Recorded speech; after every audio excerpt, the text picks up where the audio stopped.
Welcome to Jimmy's Jobs of the Future. Today we're joined by Lucy Frazer, who is widely seen as one of the future stars of the Conservative Party. She is currently holding one of the best jobs in government, the job of Secretary of State for Culture, Media and Sport.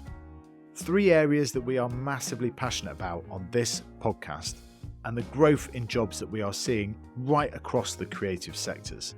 We talked to Lucy in depth about that today, but we also talked to her about her role as part of the King's Council before entering politics. It's a great episode and I really hope you enjoy it. Hi, I'm Lucy Frazer and you're listening to Jimmy's Jobs of the Future.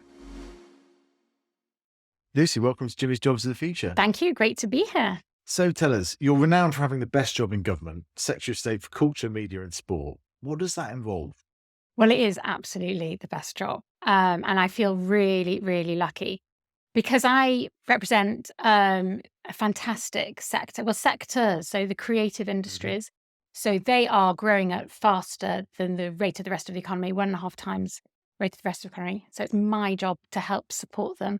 But also football, obviously, a key sport, and all the sports I represent. Also, we're doing things on gambling too. But part of my job that I love is we also have some responsibility for youth. And I want to bring forward a really good program on youth too. And so this week you announced that you were going to try and get another 1 million jobs in the creative sector by 2030. That's a pretty sort of staggering rate of job creation that these guys are doing. What do you see as jobs of the future?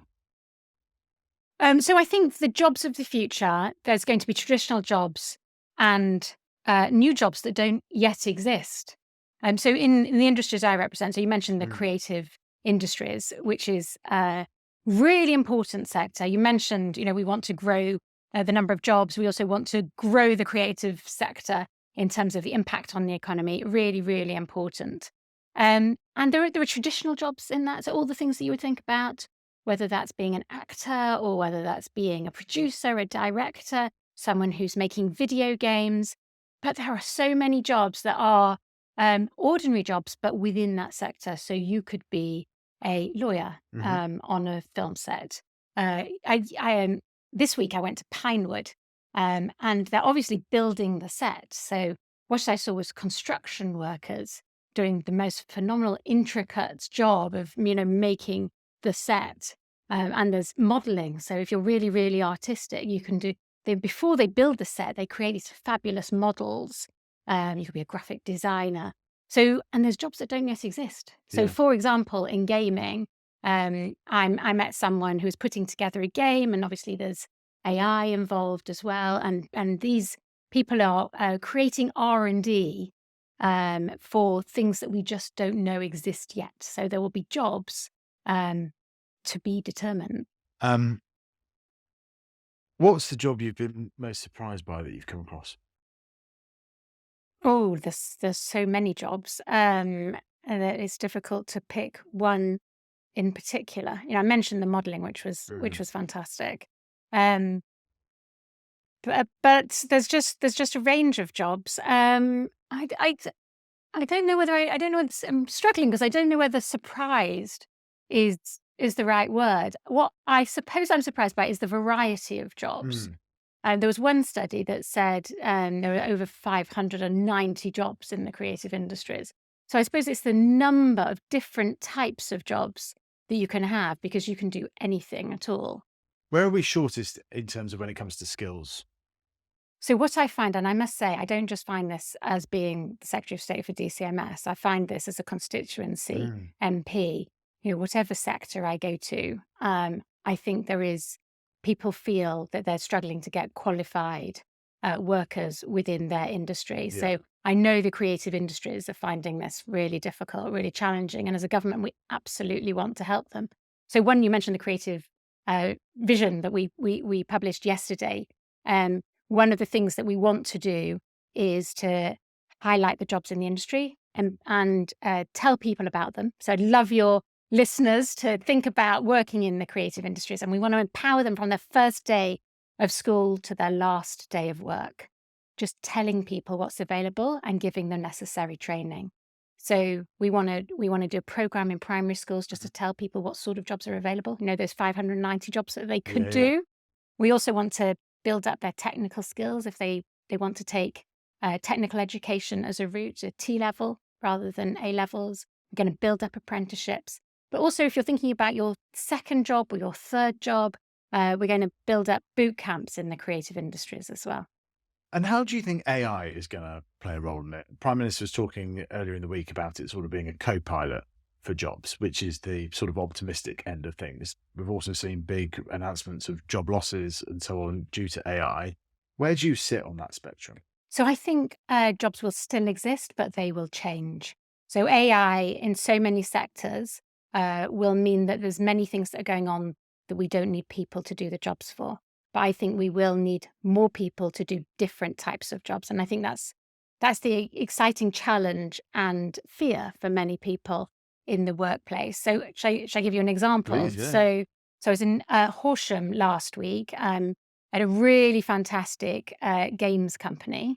And I was talking to a woman there who was a product designer for the games. And she said a lot of her work is taken over by AI. And I asked her sort of the question that you asked, are you worried about that for your job in the future? Thinking that the AI could just, create, she was doing animation and creation of characters. And what she said to me was actually AI is doing the boring bits of the jobs. And it enables her to do the more interesting bit that AI can't yet do. So I just think there's going to be a shift and we need to take advantage of the shift. Fair enough. Have you used ChatGPT? No. What does culture mean to you? Because it means different things to many different people. Culture means everything, actually. So there's the cultural heritage that we have in places where we live. So the buildings that we live amongst and between. It's the theatres we go to and the music halls that we visit, the musicians that we listen to. I think I've found a really interesting stat when I first came into this department, that when people are asked, what do they value about the area that they live in and what's important to them, the thing that they said was the third most important to them was their cultural heritage. And I was quite surprised by that because I think it's really interesting that people really value culture in the area that they live. And what would be the best examples that people might not necessarily think of when they think of culture? Well, I think they would think about all the things that I've talked about. The questions that I get asked about culture are often about museums, because I think that's what people traditionally think about culture. I suppose an interesting way of looking at culture is what does it do for us internationally as a country? I think we have a huge amount of soft power because of the export of so many things that are indeed cultural. So if you think about the BBC, if you think about people like Ed Sheeran, who are now on the world stage, I don't think people, you ask me what's unusual, I don't think people would automatically think about our cultural exports. But I think that's a really important part of my job and the cultural industries. And you talk about exports. One of the most kind of renowned exports is the Premier League and so on. What do you see as the future of jobs in sport? So I think it's pretty similar to the creative industries question that you asked me. There's always going to be the traditional jobs that you would think about if you were thinking about going into sport. We're always going to need people on the pitch playing football and rugby and rowing and all the sports that you would think about. But I think, you mentioned AI. I think as technology develops, there's going to be a huge range of other jobs as well. So if you think, for example, of VAR and the development of that, obviously the people creating the VAR, which is in use in our games. And there's really interesting developments as well at VR. So if you go to a match now, you can interact with the game. You can research things on players who are playing live. Assess statistics, live in your match. So I think there's going to be a whole load of technical jobs as well in what is a traditional sporting environment. And Apple have announced recently their launch of their new VR headsets. Have you tried VR, and what was your impressions if you did? So I've been to presentations where I've seen gaming virtual reality sets, and I find them absolutely phenomenal. In fact, I met someone this week, because this week was Tech Week, Yeah. and met someone who runs a company who is in another country providing these virtual headsets in order to teach students. And he said that the returns that they've got on that in terms of educational output is phenomenal. I'm slightly worried about all this because I do think social interaction is really important. Yeah. I think there's nothing that replaces, the interaction that we have as we're sitting together. But I do think that there's some amazing uses, and as we're talking about jobs, some fantastic jobs out there for people in the future. When you were appointed to the Privy Council, I heard a story that it was done via Zoom. Yes, unfortunately, it was. So that's what. No, so you had a Zoom with the Queen. I had a Zoom with the Queen. I tell you why I was really disappointed about that. So I love going into schools in my constituency. It's one of the things I love the most. And whenever I go into schools, you always get the most wide-ranging questions. Often they will say something that their parents or their teachers have asked you, like, why are you cutting the funding on X? But you get a complete other end of the spectrum as well, like, what's your favorite color, or do you have a cat? But the one question that comes up the whole time is, have you met the Queen? And I had never met the Queen. And so obviously it's a huge honor to be appointed to the Privy Council. But I was really excited about meeting the Queen as well. And unfortunately, I never got that opportunity. But not many people have Zoomed with us, so that is No, it was a very interesting experience. Not quite the same, because I have had the pleasure in this role of meeting the King, and I do think that sort of you just, as I was just saying, you just can't replace that one-to-one experience. And tell us, because your background before politics was Queen's Council, now King's Council. What is like? And explain to sort of listeners what that entails, because there's lots of councils that we're chucking around in this kind of conversation. But what is a KC? So KC, or QC, a silk, is just, I suppose, the most senior level of barrister. So you have to qualify to be a lawyer, and then you might choose to be a barrister or a solicitor, and you have to take further exams to do that, and then you have a training period on top of that, and then you become a fully fledged practicing barrister. So obviously I did that. And then after you've practiced certainly it would be highly unusual to do it before you were 15 years in practice.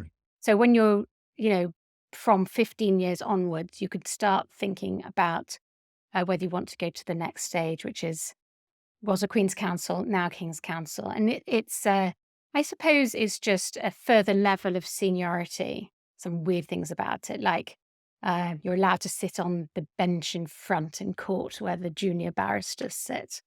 But it's just the next stage of your career. Is law what you always wanted to do when you first setting out? I was very lucky. I had an amazing role model, my grandma. She was a barrister, which was quite surprising then. So she was actually the first female barrister in Leicester. And she was like a really formidable woman and quite inspirational in so many ways. And so about the age of 7, I thought I wanted to be a barrister. But I learned recently from her chambers, actually, that she obviously found it very difficult to get pupillage. You have to be a pupil, you have to do this training period. And nobody wanted to have a female pupil, because why would you? Because it was hugely uncommon.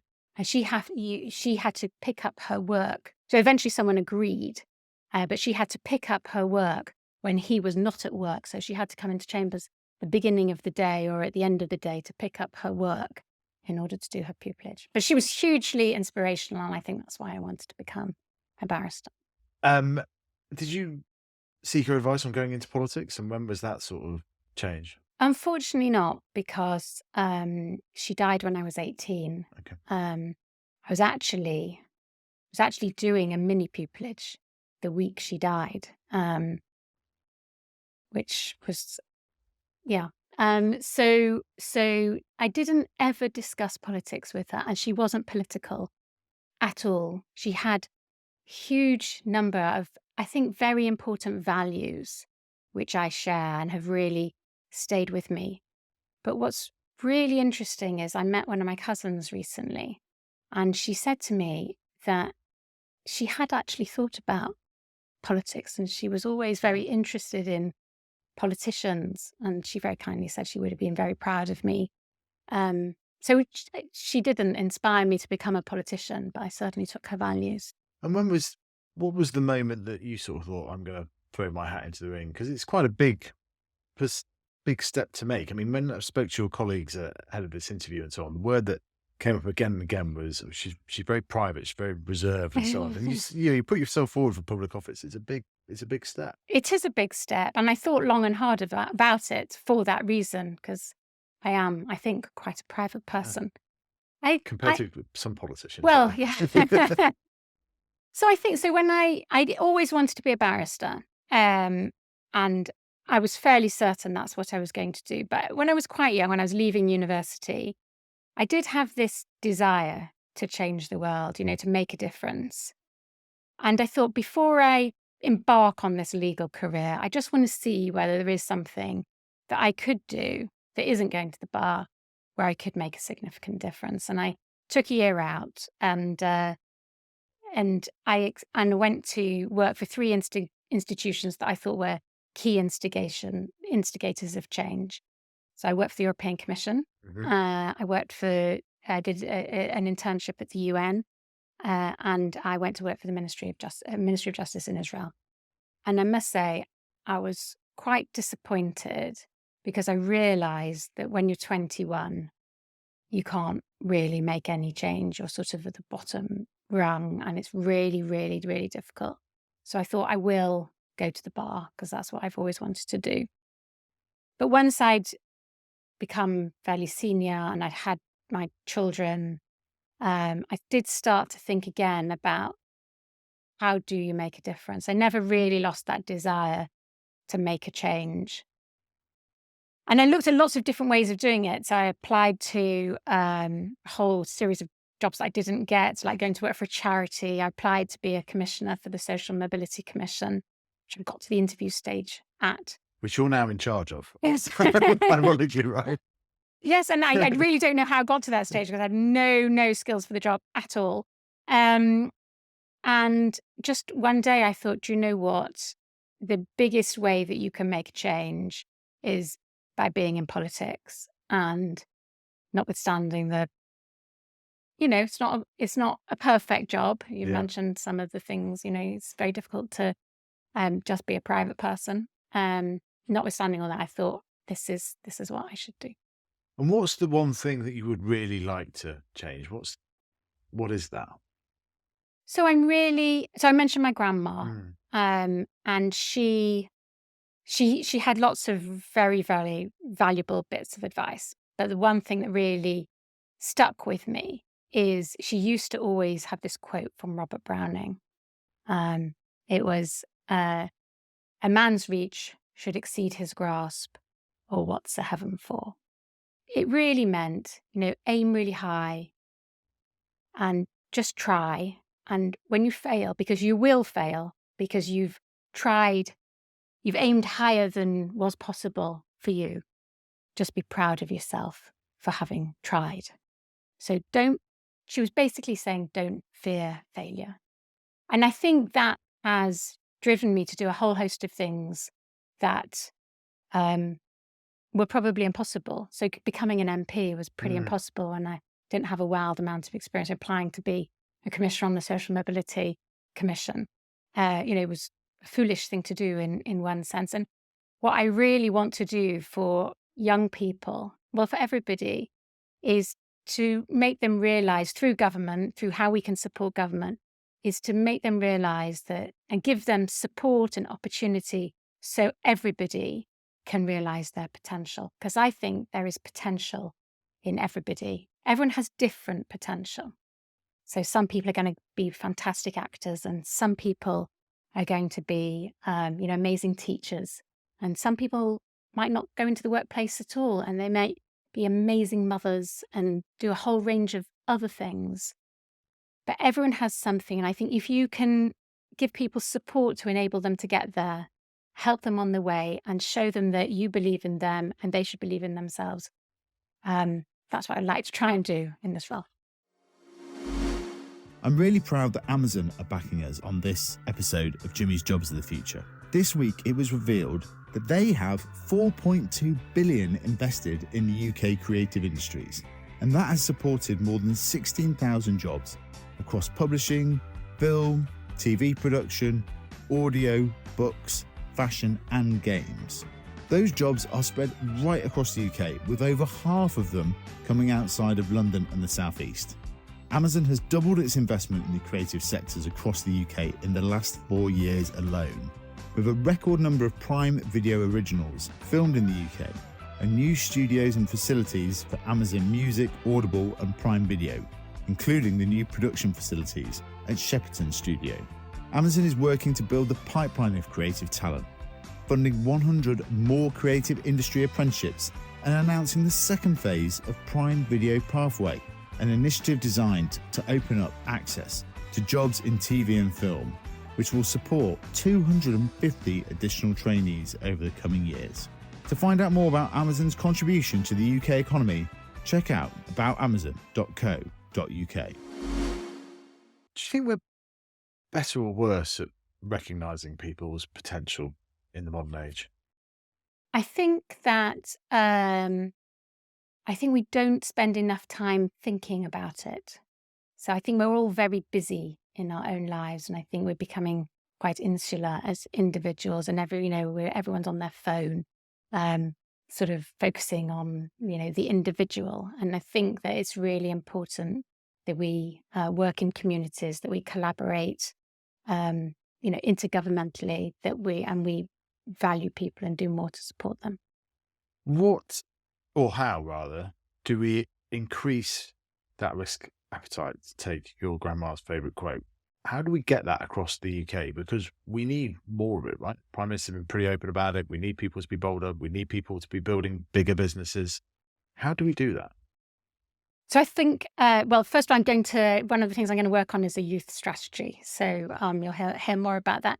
I think it's a variety of things. I think it's about being ambitious and speaking positively. I think often in the UK, we do ourselves down. We don't talk ourselves up. We're very good about that, doing that as a nation. I think I'm very proud to be British. I'm very proud of, Britain standing in the world. I'm responsible for the creative industries. Yeah. And I think we should be saying how fabulous they are on the world stage. And I think, we are supporting them to do so much, and we should continue to talk about their world-class excellence. What makes you proudest to be British? I think we're a fantastic country. I think I think for me is partly about our values as British people. I love our humour. So I did when I did all this, going to work abroad, I did miss the British humour quite a lot. And at one stage I thought about living abroad, but I couldn't live abroad because I love British people. I love our sarcasm and I love our humour. But I think we are just so world class and we undersell ourselves quite a lot. Who's your favourite comedian? Oh, golly. I do. Can I just tell you, I love comedy. And it's the one, so unfortunately I had a big birthday recently. Right. And I wanted to do a few things that I didn't think that I did enough, mainly because I don't have very much spare time. So one of the things that I did is I went to the Comedy Store with some friends, and none of us had been since we were like 20. And it was a fantastic evening. I did love. So I love improvisation. I love those things they do there. I know Paul Merton is rather Yeah. fabulous, but I do like all different types of comedy. Who else was on the show? I can't remember exactly who was doing it, but it was just really excellent. Yeah, British comedy is amazing. It's a true global export. What sort of one of the other big parts of the brief is media, and media is incredibly important for politicians in lots of different ways. What does your kind of media diet consist of? In terms of, What do you kind of consume? In terms of, you talk about being on your phone earlier and so on. Like there's a lot of media, there's a lot of content created now. What sort of makes up what you're informing yourself with? well, I'm in my brief, I am largely informed by the enormous box that I get Yeah, every night that I have to go through that takes hours and hours and hours. I do follow Twitter. I do get that Politico email every yeah, morning that fully informs me. One of the things I love about the weekend is reading the Sunday Times. yeah. And I particularly like reading Tim Shipman, who seems to know more about what's happening in Parliament than I know. Yes, that's very true. And what other sort of sources, like what else do you like to read to relax? So I have for many years been a member of a book club, Oh, okay. which is a fabulous group of women. And we've read some great books that I wouldn't have otherwise read. And I'd probably say Sense of an Ending was my best book because uh, it's a book about uh, everyone perceiving the same thing from different perspectives. But I don't get time to go to my book club anymore, or indeed very often read. Yes, I can well imagine that. What about magazines? Magazines. So I read The Spectator online, if you want to Yeah, count that as a magazine. Fraser will be Um, pleased. yeah. Yes. But I'm not a big magazine reader. Um, and if you were, I did get a magazine when I was like 12, every week, Saturday morning. yeah, Best part of the week, being in bed reading my magazine. what was that magazine? Well, it was something, it had girl in the title. And when I was younger, I got Whizzer and Chips, which is probably now out of print.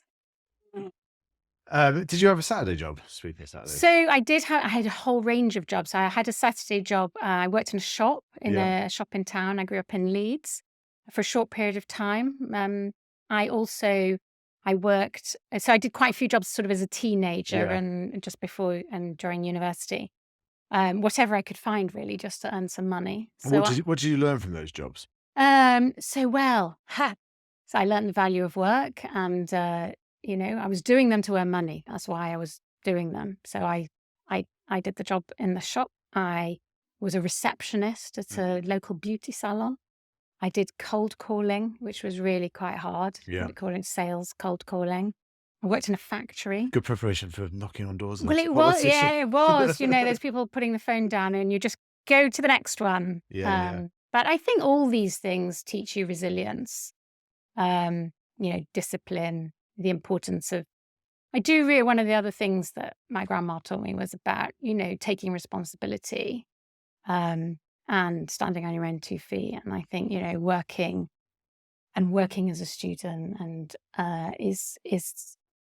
those are important things to do. What was your first creative job? Um, I wouldn't say so. I'm struggling here because I did a lot of drama at school, Okay. but I don't think I ever did anything like that as a job. I suppose the most so most of my jobs have been sort of functional jobs. I Yeah. mean, as a barrister, I suppose it's creative in the sense that every time you go to court, you're performing to an audience of one. Um, Creating an argument. As so, well. I suppose it's a really interesting question, isn't it? Because when you say what's your most creative job, I started to think about the traditional jobs that you think about in the creative industries. But actually, so many jobs have a creative element to them, in the way that I think law has, or being a barrister certainly has a Yeah. little creative side. Yeah, we've just been doing some work with the Royal Academy of Engineering, and they're very keen to push the fact that engineering is actually quite a creative job, It which it is. wouldn't necessarily kind of Well, it's interesting you say that because in Cabinet the other day I did a presentation um, about about the industries I represent. And what's really interesting about the games industry, for instance, is that if I said gaming, you would think about, video games, traditional video games. But actually, a lot of them create the R&D for quite a lot of scientific innovation. So what you might not know, for instance, is that the 3D technology that you use in a video game that we talked about earlier um, has got uses in the NHS. So you can use that technology to scan the body, Yeah. and it's being used for the Da Vinci robots, the Oh, surgical yeah. arms, which are carrying out operations in UCH, and they're carrying out operations at 4 times faster the rate than a human could do it without the That's cool. Yeah, technology, yeah, because yeah. of course you do have human involvement. And I learned the other day that there's a company in Devon that produced the fabric. It's a high speed fabric that was on one of that was used by NASA to make a trip to space.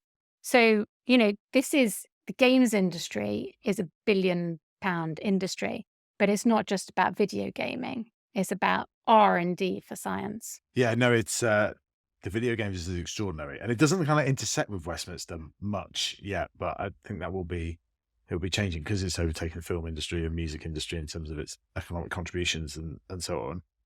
It's Um, part of our, so when you say it's not really in Westminster, but when in our creative vision that we announced yesterday, we had a £5 million games fund, mm, building on a games fund that we had before. We know it works. It's supporting individuals to get to that next stage from prototype to product. So I think here, my department and actually in broader government, we do really recognise the value of the games industry. oh yeah, it's yeah. I guess more my sort of thinking with it is that when I say it sort of doesn't interact, what I kind of mean is that politicians haven't necessarily been consumers of video games because it's not of that kind of generation. So I'm going to ask you what your favorite video game is now.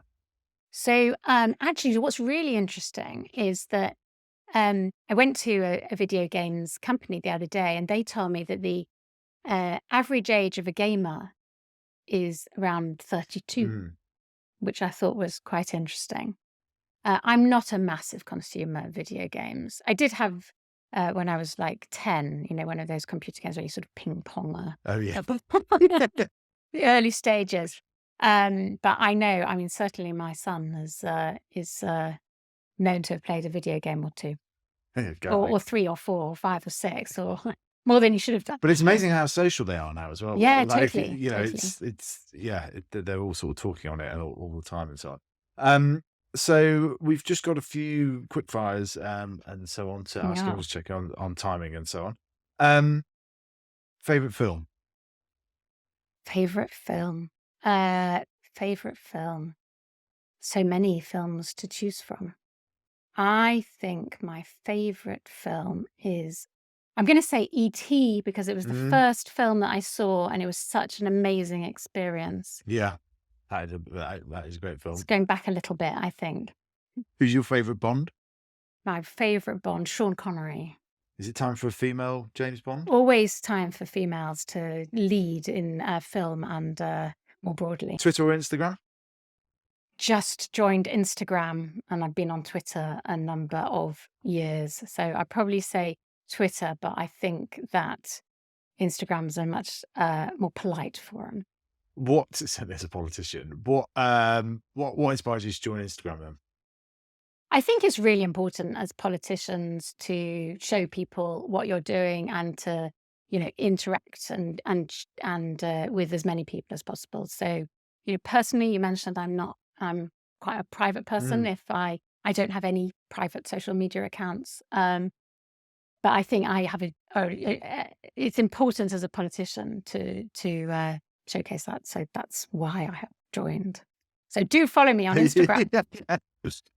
What is your favorite fashion designer Or who is your favourite? So I loved fashion, and I was really excited in my first 10 days that one of the things that I did. So I was appointed, and the first thing I did was go to the BAFTAs and then the Brits. Tough gigs. And then I went to London Fashion Week. I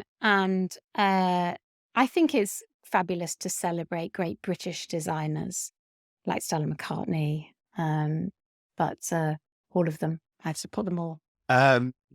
Most exciting company that you've come across lately, or name a couple. You haven't Company? Yeah, business. What do you mean? Business that you've kind of come across. Mentioned the one in Devon, Horsham. You want a third? Yeah. So this is a bit big. And I wish the one that popped into mind was a small one, but this week I was at Pinewood, and I mention them because I think that they are showcasing world-class talent, fantastic export. I think we've also got some fantastic music companies who are leading and showing us to be world-class on the world stage. Squid Game or Succession? So I have watched both, but I probably watched more Succession episodes than I did Squid Games. I'm going to go for Succession. Were you surprised by the ending? I did. So I fell out. I watched the first few series and I didn't watch it. Sorry, I'm not. All right. I lived with it, but don't ruin the endings. I haven't watched the last bits. I really would go down as a bad interview with that. What's your favourite podcast apart from Jimmy's Jobs? I do quite like, well, Jimmy's Jobs. I mean, obviously. I mean, that goes without saying. I do quite like the Alistair Campbell, Rory Stewart one. Yeah. Why do you think that's controversial? Yeah. Well, no. I mean, it's not an underground choice, but why? And to that end, why do you think it's been so successful? I think it's the dynamic between the two of them. I worked with Rory, so I know him quite well. So when I was in the Ministry of Justice, yes, he was a minister as well, and he's a very, very impressive person. And so I don't know Alistair Campbell at all. Yeah. But I also think they have interesting people on there. So I was really interested, and I thought their interview with George Osborne was really interesting. Their interview with William Hague. They've got. I think they've both got interesting things to say. You meet a lot of fascinating people in the role. If you were to sort of pass the mic to somebody, who should we get on the show and interview about the future of jobs and the future of work? Young people. People, not famous people. Yeah. So one of the first things that I did in the role, I mentioned youth and like the value I place in youth and the importance of supporting young people. And one of the first things I did was go to the National Citizen Service and have a round table with young people to hear about, well, the work of the National Citizen Service, but also what more we could do and how we could support them. And there was some really, afterwards when I left, I was told that, half of them were on free school meals. A lot of them were carers. And they were really, really dynamic and optimistic. They were the sorts of people that I was talking about that, someone had invested in them and shown that they had potential, and they had flown with that.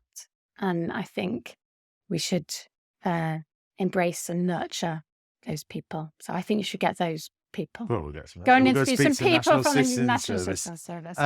Final question. Dream job. If you could be anything in the world. Yes. Well, I do have a dream job. Yes. I am in a pretty dream job. I think this probably isn't a dream job, but I have. So I think you asked me why I became an MP. And I think, the reason I became an MP is to change people's lives for the better, and particularly young people. And I think the other way you can do that in a big way, in a more direct way, is by being a teacher. So my mum was a teacher and my grandpa was a headmaster. And I don't think I would be a very good teacher, but I do think it's an amazing job where you can directly change the course of someone's life. So I was, so I mentioned my grandpa was a headmaster. And so, when you're an MP, like people get in touch with you because your email's online. Yeah.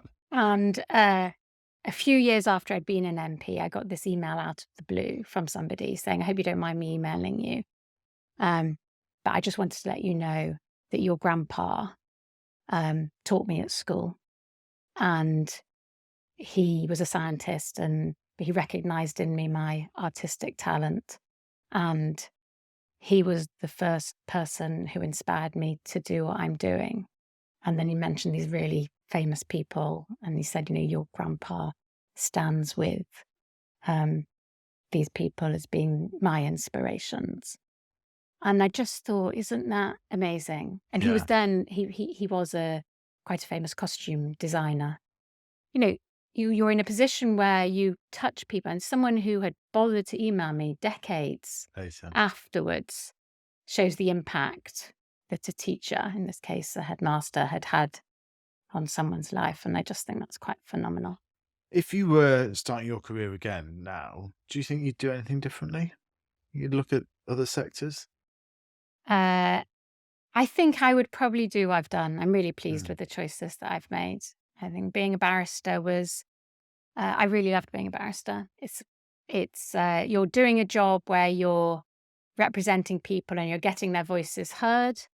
I think everyone should get their voices heard, and it was a great job. It was a great job for work-life balance as well, because you're self-employed. Yeah. And there isn't, being an MP definitely isn't perfect, and there's some definitely disadvantages, and it's definitely not great for work-life balance. It's probably one of the worst jobs for Yeah. work-life balance.